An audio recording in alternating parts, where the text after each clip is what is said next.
ఆ పక్క టెంకాయ చెట్లు ఆడ కనిపిస్తాయి కదా, ఆడైతే తమలపాకు చెట్లు అన్నమాట. అవి తమలపాకు చెట్లు అన్నీ ఉంటాయి.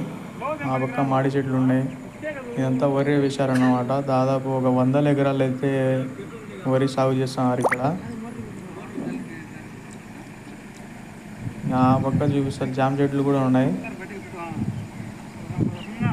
చూడండి, అదైతే పంపు స్కీమ్ అనమాట. మన ఎరుగుండ్లకి అయితే నీళ్ళు పోతాయి అక్కడి నుంచి. ఇక్కడైతే జామ చెట్లు ఆడ చూడొచ్చు, మాడి చెట్లు అన్నీ.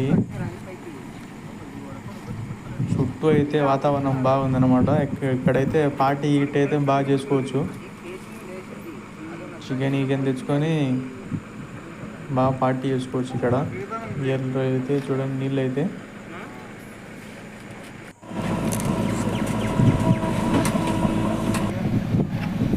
వస్తాయని చూస్తూనే ఉన్నాం.